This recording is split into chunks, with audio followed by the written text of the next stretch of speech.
Glacier National Park.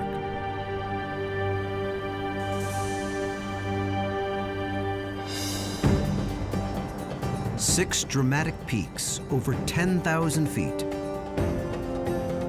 all carved by glaciers. Lakes that hold icebergs year-round.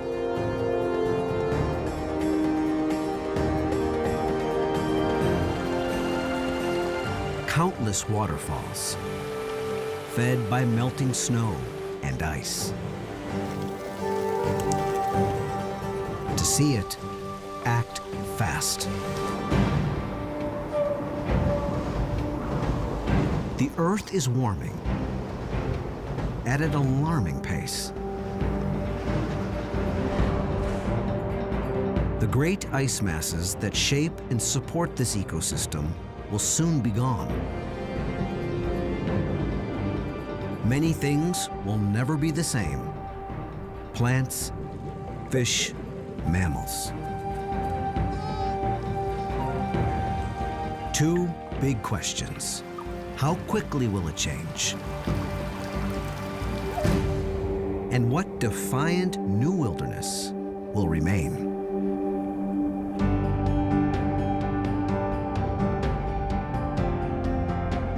To find out, teams of scientists. This is a brand new thing going on here. Explorers. You think I should go a little higher? And adventurers. There's a lot of unknown. They fight to keep up with the speed of change. To predict what will happen next in an environment already extreme.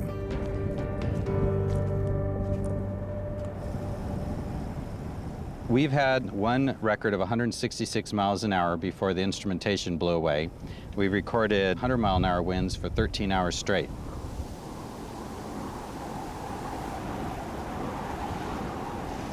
Dan Faegre is a scientist for the U.S. Geological Survey and this area's lead expert on glaciers. The right man to lead a key investigation.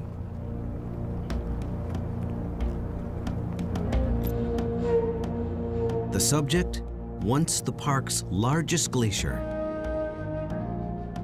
Its name, Blackfoot. 2 years ago, it looked something like this. Then,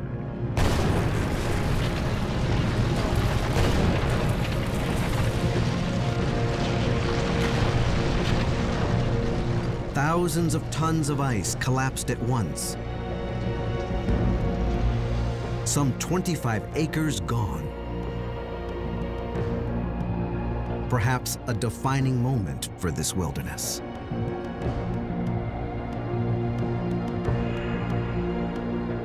Only Dan can say for sure. He's been desperate for an up-close look at the collapse. Let me get that one out. We need to get in and see what's happening in this glacier. It's just now coming out from under the snow. We want to do some mapping and look at this because it's a pretty dramatic feature. Yep. Okay, you all set? Yep.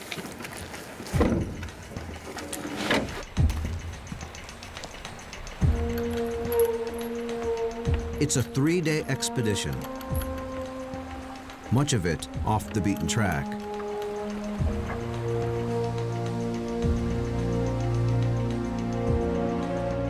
What they find will help Dan estimate how long before all the park's glaciers are gone for good. The rate at which we've seen glaciers melting here is already quite dramatic, but when they're occurring in these large events like this, it means that the pace is quickened.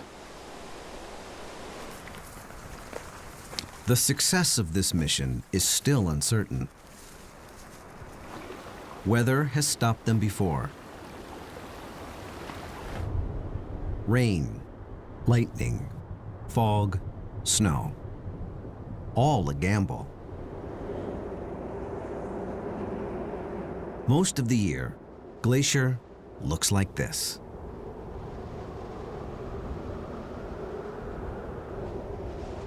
The true nature of this wilderness hides beneath a blanket of white, up to 20 feet deep.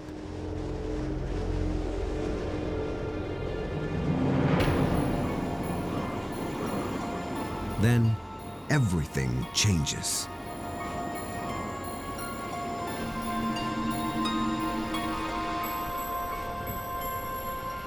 Summer opens a window, and for a brief time, explorers try their luck.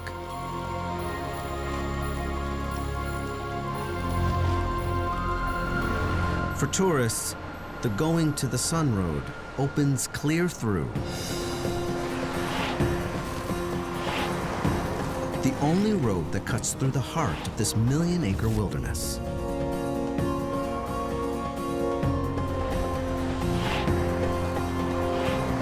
This road is how some 2 million visitors a year taste Glacier's splendor as they travel 50 miles from one side of the park to the other. But beyond the blacktop, safe passage in this region is less certain.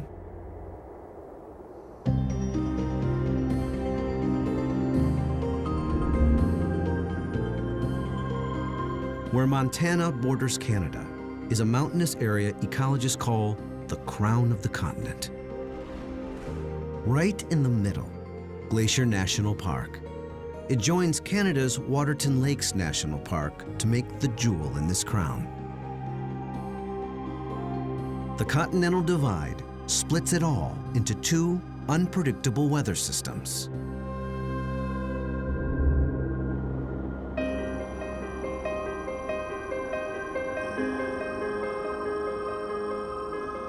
The mountainous western half is wetter, getting its weather from the Pacific Ocean. The eastern half is drier and adjoins the vast plains of the Midwest.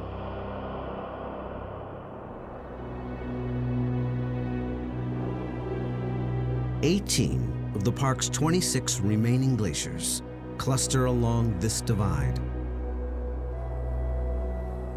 In the drier months, both sides depend on water from melting glaciers.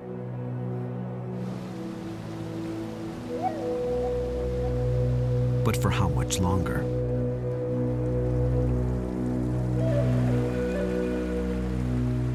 Well, the stream we're next to right now is basically meltwater from the snowfields and the glaciers.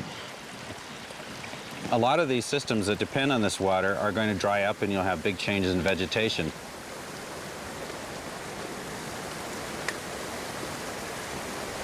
At more than 50 sites throughout the park, scientists monitor the habitat, biology, and chemistry of streams and waterways like this, with some startling results. It's a circulatory system, and National Parks ecologist Billy Schweiger is the man with his finger on the pulse.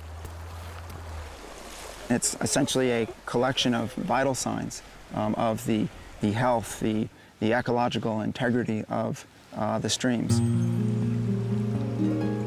The algae on this rock are called didymo, common name, rock snot. It's natural for some of it to be here. But last week, Billy encountered didymo unlike anything he had ever seen.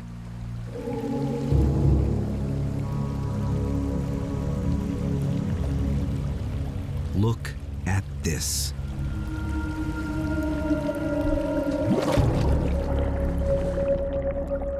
You know, we stumbled upon this the other day, and it's just like, wow, this is crazy. You know, why is this happening?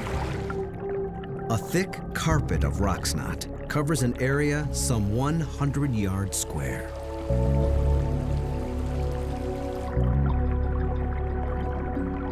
Possibly the park's largest bloom ever. So the texture is very much like wet cotton. Feels like walking on shag carpet. For an aquatic insect trying to live in this, they want it to look like that. right? But it looks like this. This is a completely qualitative change in what this stream is like. Didymo is beginning to bloom in large mats elsewhere as well, likely driven by warming water.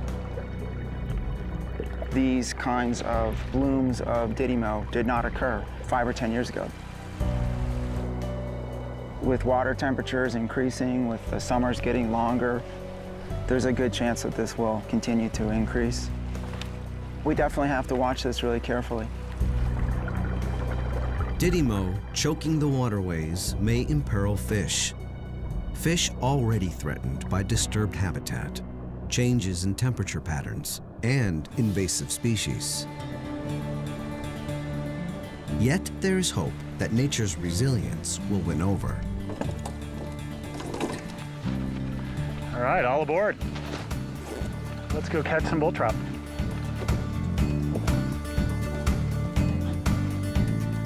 Clint Molefield is on a 3-day expedition to the park's remote north.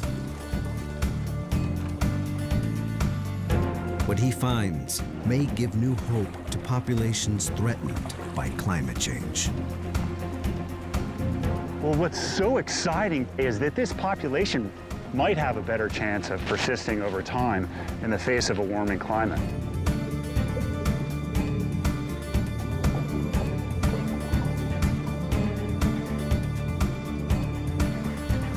This team of USGS fisheries researchers paddles across lower Kintla Lake. Below them, the type of biological change common throughout Glacier National Park. These native bull trout are threatened by invasive species. We've seen tremendous declines in bull trout populations to the point that many of these populations are literally on the brink of extinction. But traversing lower Kintla Lake is just the beginning of their quest. They've had a report of odd goings-on in the next lake up.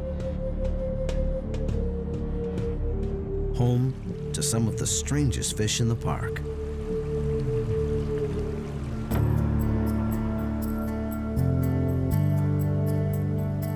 Clint and his USGS crew hike upstream, deeper into the backcountry, to upper Kintla Lake. Their mission, to find out how the fish in upper Kintla survive and thrive.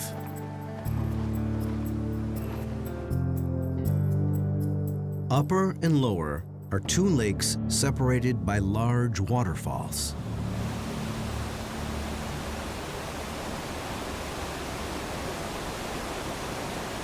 Barriers that stop invasive fish from swimming upstream.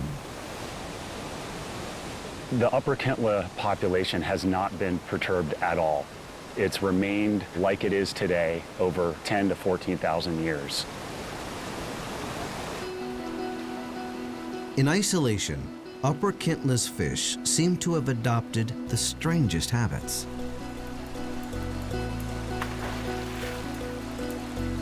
For one, they are cannibals.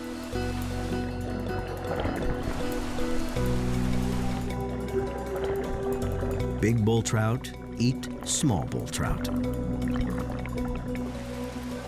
It's obviously working for the population. They've done it for thousands of years, so this is something that's been sorted out over, geologic time.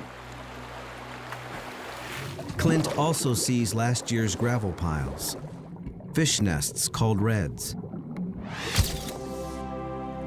Only not where he expected them.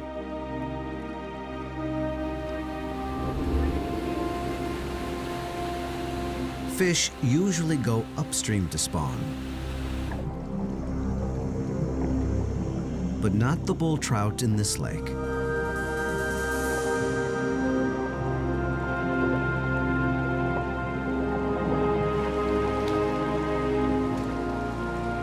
They capture young Juvenile bull trout. Excellent. Good job. and confirm that these fish use the lake outlet for spawning and rearing. Nice. No one knows for sure why these fish swim downstream to spawn. But it's an adaptation that may serve them well when melting glaciers stop feeding the inlets. Under a warming climate, we expect the inlet streams to warm up. And they might not be suitable when the bull trout need to spawn. The outlet stream, it's always going to be supplied with water, and that creates some really good habitat. There's hope that that bull trout population in Upper Kintla Lake will persist.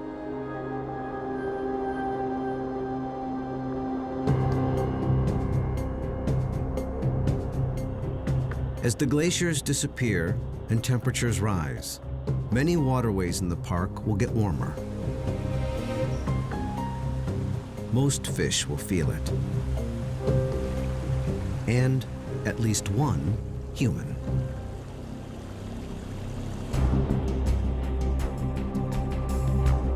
While most adventurers in Glacier National Park tackle peaks and ridges, Mark Enkenbauer combs the backcountry for lakes.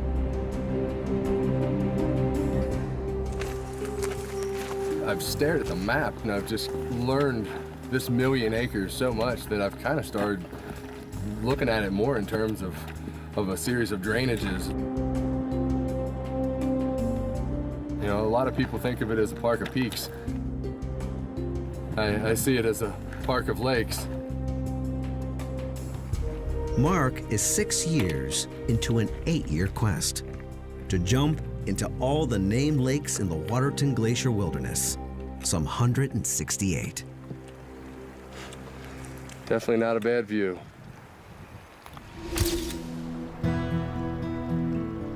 I've done 116 lakes up till now. Often these lakes sit off the beaten track. Average maximum temperature rarely above 50 degrees. Some hold icebergs.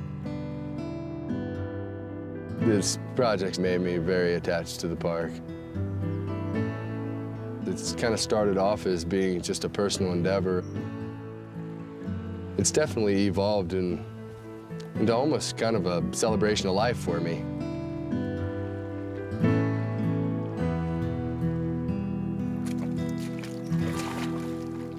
Now, a frigid moment of truth.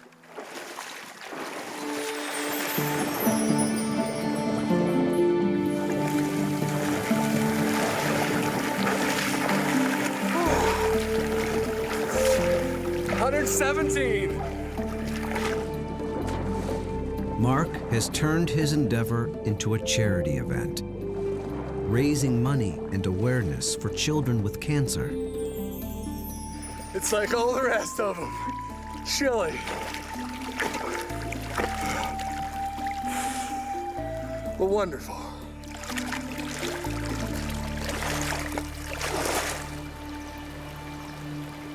Mark has 50 or so lakes left. He'll be done in a few years. The question everyone wants to know, could temperatures change that quickly?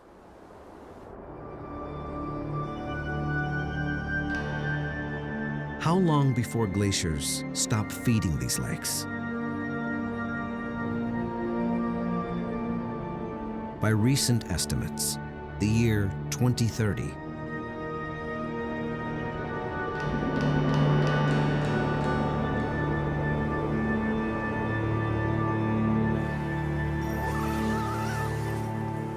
But Dan Faegre may revise that once he gets a good look at the Blackfoot Glacier. And we're going to go to a ridge across the way and see if we can get to the area where the glacier collapsed. So this is going to be our first up-close look at it. So this is going to be something we're eager to see.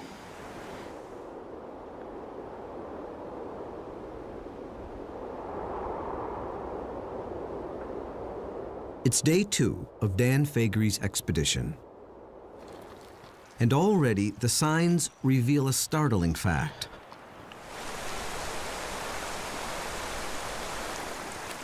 Glacier National Park and areas like it are warming much faster than the rest of the planet.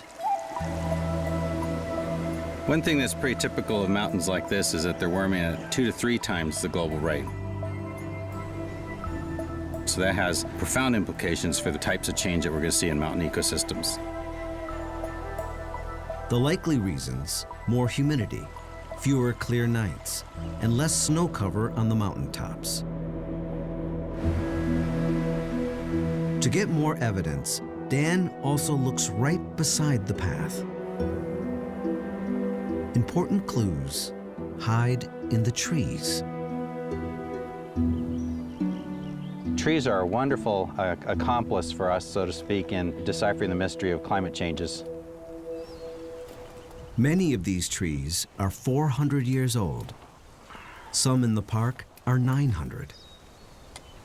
A core sample from this tree can reveal a long history of fire, avalanche, insect outbreaks, drought, and wet periods.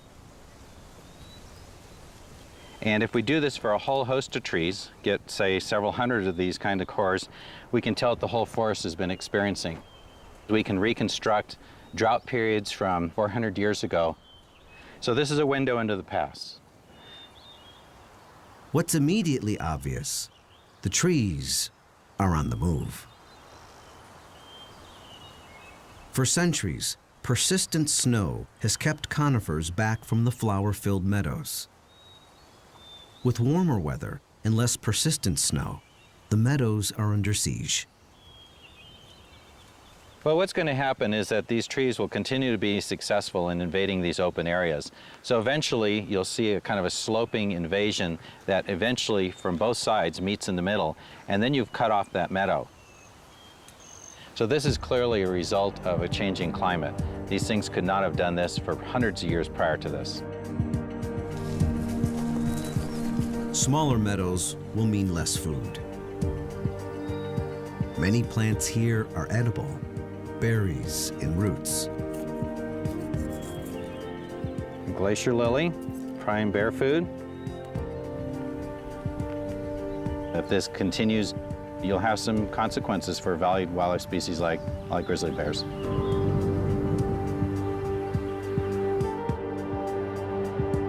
Are bears threatened by these changes?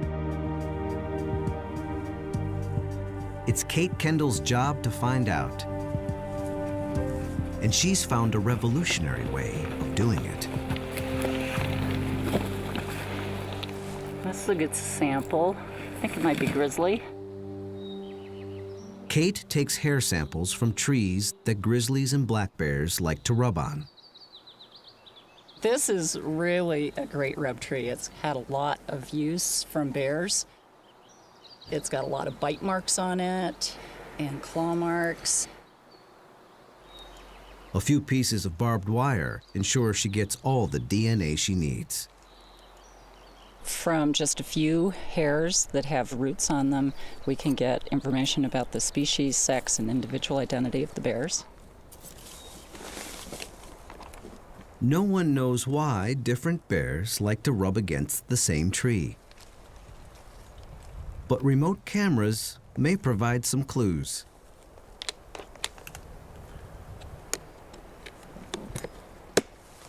They've captured remarkable footage of bears rubbing.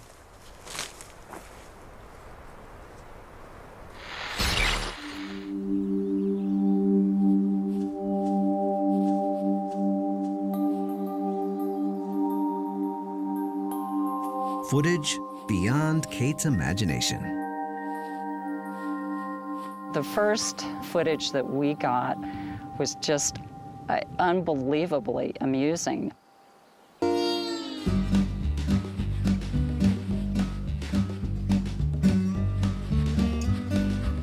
We just couldn't believe our lucky stars that we had captured this behavior on film.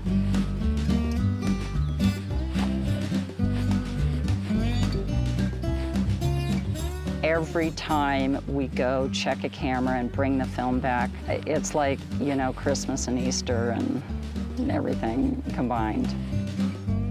Perhaps the bears are scent marking. Perhaps it just feels good. Either way, the small pieces of wire placed on the trees capture hair.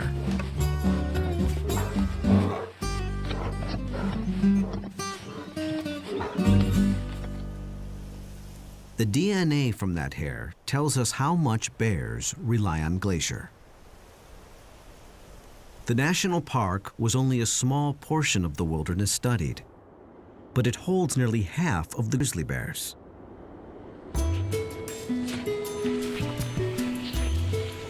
46% of the individual bears that we identified were just in Glacier National Park, which was 13% of the study area. So a very dense population in Glacier. Around 240 grizzlies live in the park area. They depend on plants like those found in meadows for about 80% of their diet. If those meadows shrink, so may the park's bear population. But Kate remains optimistic. Because grizzly bears are omnivores, they're better able to adapt to climate change. I think their prospects are pretty good here. Not all of the park's mammals may be as lucky.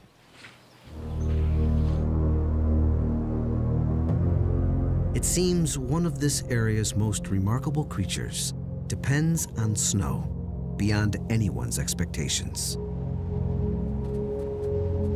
The wolverine. Wolverines resemble miniature bears. Technically, they are weasels, but with incredible strength. The park supports the highest density of wolverines ever reported in the contiguous U.S. Only about 40 animals.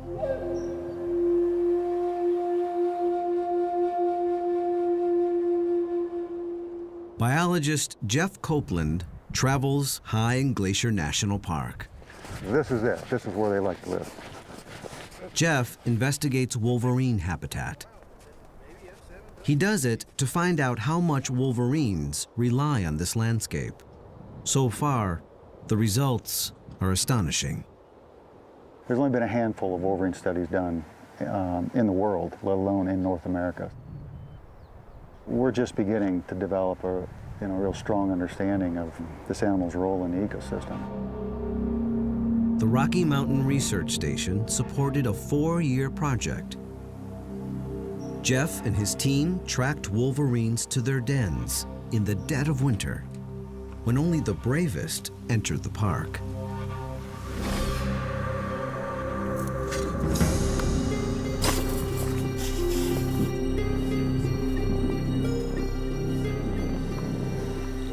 Here's little baby. They used GPS collars as well as surgically inserted radio transmitters.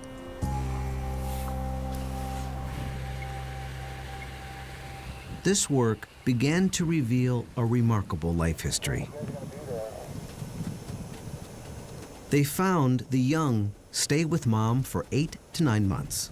Then they may spend a year with the father. From him, they likely learn how and where to find food.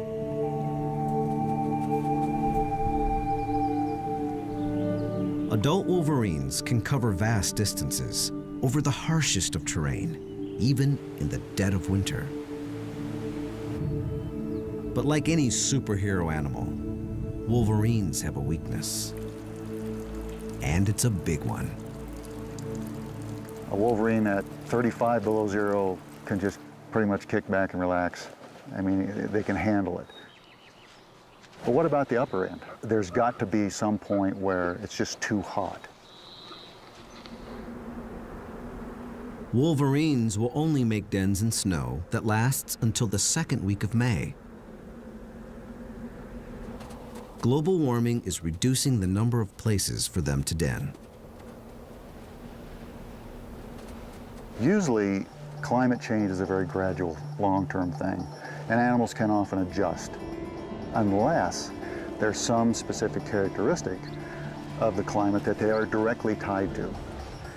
And we think that may be the case with the wolverine in its dependence on snow. unless Glacier's wolverines are able to adapt to a changing climate. Populations here may disappear. Other animals face a similar predicament.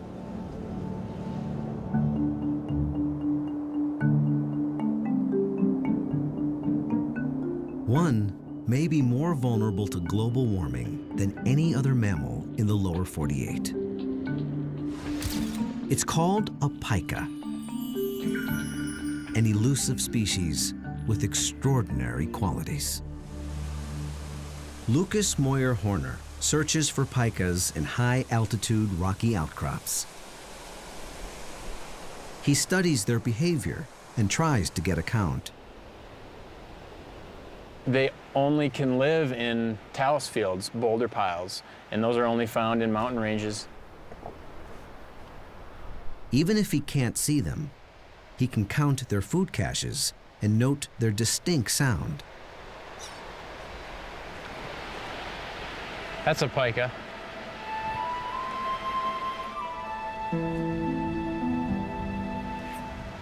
Okay, here's a pika hay pile. Few visitors get to see a pika, but just when you least expect it.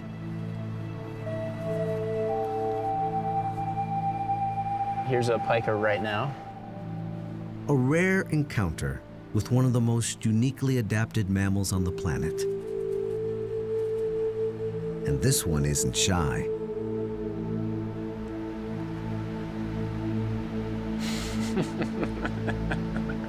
I've never had them do that before. It most likely wants the salt from the sweat on Lucas's clothes.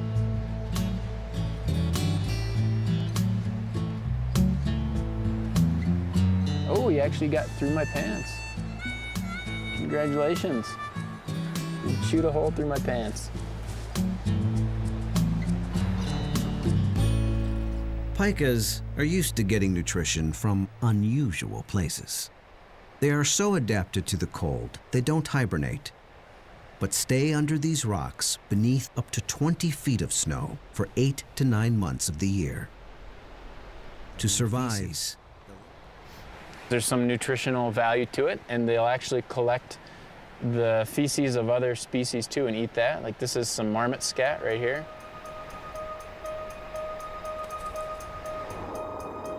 the problem comes when it gets too warm. If they're outside an ambient temperature of about 80 degrees Fahrenheit, they'll die after about half an hour of exposure. I think they're emblematic of the type of animal that is going to have trouble dealing with climate change. And I think we can learn a lot from how they respond. Southern populations will almost certainly disappear as it gets warmer.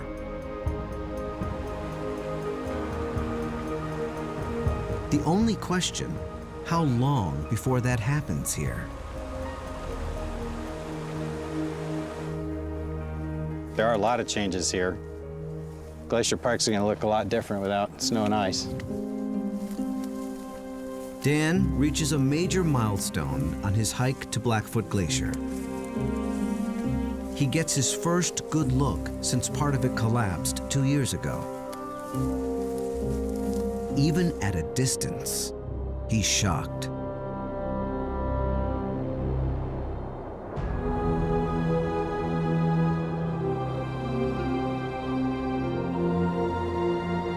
Blackfoot was once the largest glacier in Glacier National Park.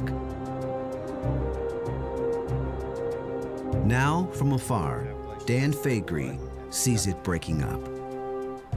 The whole glacier is really coming apart. And now it looks like there's 80, 100 feet of ice is melted. This is quite a bit different than when we last saw it. For a more detailed assessment of glacier melt, scientists dig into the archives. A good view of a glacier is precious to an expert like Dan. Yep, okay, we're getting closer. If he can get in the exact right spot. Okay, this is looking good. Sexton Glacier is one where the melting isn't so obvious. Dan aligns his camera to match a photo taken in 1930. Well, there we can see the glacier as it was. There was an open meadow. There's a guy on a horse there. There's a photographer there. Well, I think this is probably the exact perspective. Subtle differences tell him this glacier is thinning. Elsewhere, old photographs side by side with new shots show extreme changes.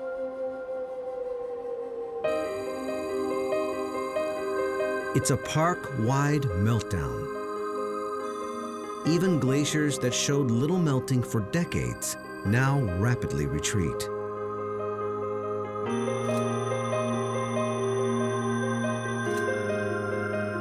And that's not the only change Dan sees. Notice the species of conifer. This entire scene is changed because there's no longer white bark pine here. They've been killed.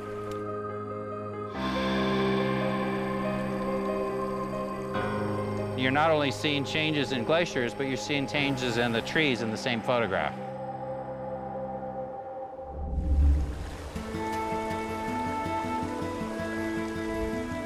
Those missing trees, white bark pine, can still be found in the park. And those who search for them hold great hope for the tree's future. It's 0.18 miles, so off in this direction. Rebecca Lawrence and her group scour the backcountry for survivors of blister rust, a disease caused by a fungus that strangles white bark pine. They start to die from the top down. This is pretty typical. The white bark population in Glacier used to be a fifth of the forest, and there are huge stands throughout the park that are just decimated and just skeletons, essentially. The fungus was accidentally brought to North America from Europe around 1910. How it may spread with global warming, no one knows for certain. This pine's seeds are high in fat. They're a key food source for many species. So every pine lost hurts.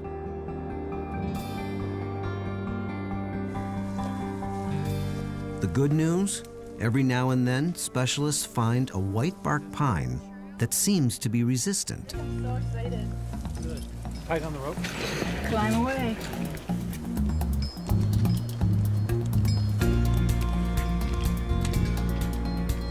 You think I should go a little higher? Stacy Jacobson Burgard climbs 30 feet in search of just the right cones. The pollen cones look really healthy. They look beautiful. There's a chance that the seeds may also grow into trees resistant to rust. So these are the female cones for next year. They take 2 years to develop. In the meantime, they can be eaten by squirrels and birds. Well, this is a cone that's been predated by probably a squirrel. So we're trying to prevent the squirrels from eating the cones right now so that we can collect the seeds and to help maintain the population. Okay, are you ready with my cages? Okay. So the team uses mesh cages to protect the cones. Okay.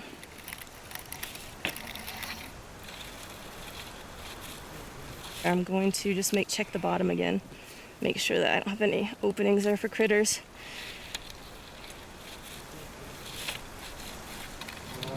It looks good. They're tight. I'm happy with them. In a few months, the team will return to collect healthy seeds. They'll grow them in a Forest Service nursery and replant the young trees in the wild. Already more than 6,000 have been planted. Our last white bark pine planting had 72% survival. It makes me feel like maybe we can help the species stay without slipping over the edge of extinction. Glacier Park managers fight to protect plants and animals threatened by warming.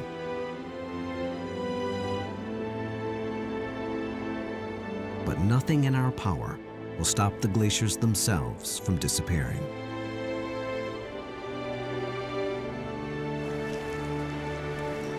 It does look steeper than we thought, doesn't it? Dan Faegre and his group hike their last mile to Blackfoot Glacier and the section that collapsed.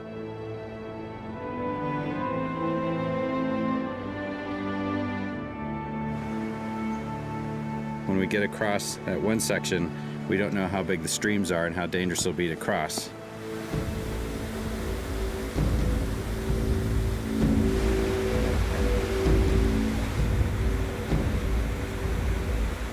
What they find will help estimate how long it will be before all the glaciers are gone for good.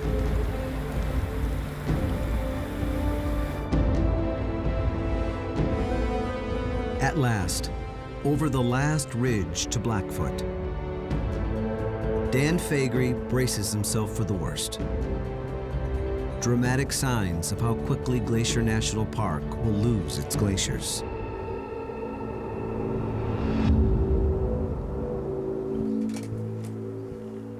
But what they find first is a paradise, revealed by the receding glacier.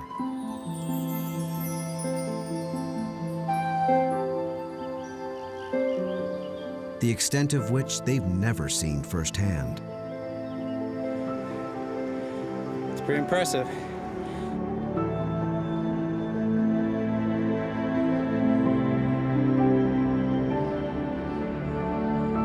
Blackfoot Glacier has carved the rocks here into shelves and steeps.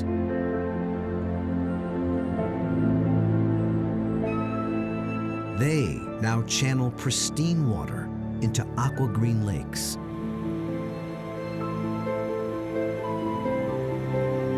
And spectacular cascades.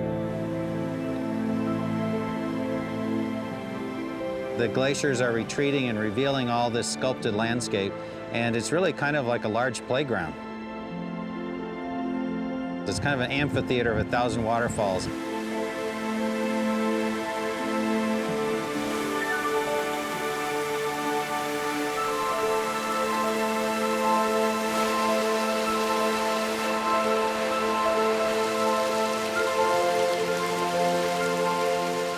Just on the edges, there's a little bit of fringe of vegetation.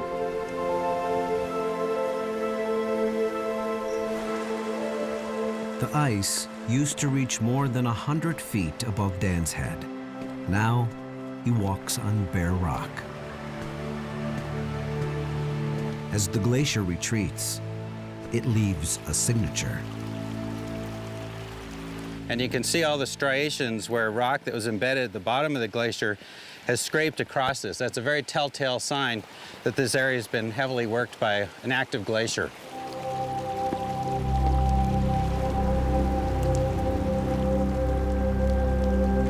Large chunks of ice break off without warning.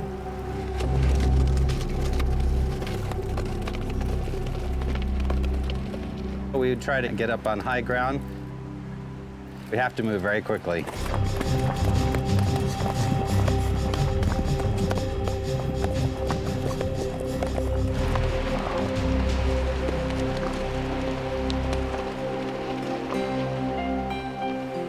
Dan cautiously makes it to the leading edge of Blackfoot. For the first time, he can see up close what is seasonal snow versus what is permanent ice. This is pretty massive. I mean, we have a face here that's 30, 40 feet high, and this is what broke off from the rest of the glacier and went cascading down behind us here. Once you see some disintegration occurring like this, the models that rely on gradual melting are basically not so good anymore.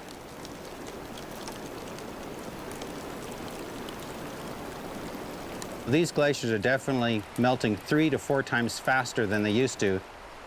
As the glacier thins and moves over some of the humpy topography, it just shatters, it just disintegrates. And so it's hard to believe that a glacier can go away this quickly, but when you have a situation like this, these glaciers could be gone in a decade or so. Everyone thought the glaciers would be here for at least 20 more years. Now it seems about 10. Blackfoot itself, once the park's largest glacier, now has areas so thin, they'll likely go even faster. The landscape it carved will remain, but without the ice melt in late summer, most of these waterfalls will cease to flow. This brand new valley of roaring cascades will become a mere whisper.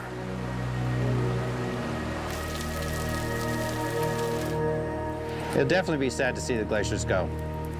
But when you see this sculpted landscape, it's really a very kind of aesthetic area to be in.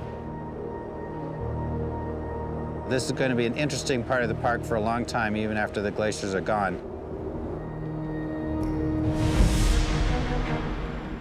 This wilderness is undergoing dramatic changes that we are only beginning to understand. Plants and animals have little time left to adapt to a warmer park.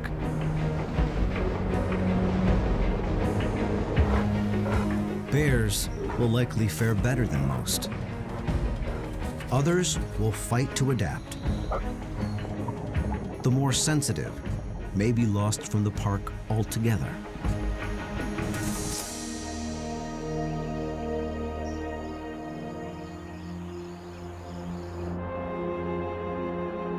What will remain is a dramatic new landscape.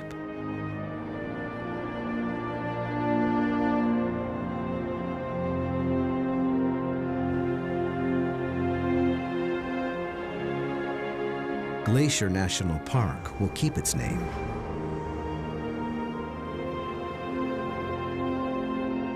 Even when the ice is gone, the impact of the glaciers will live on.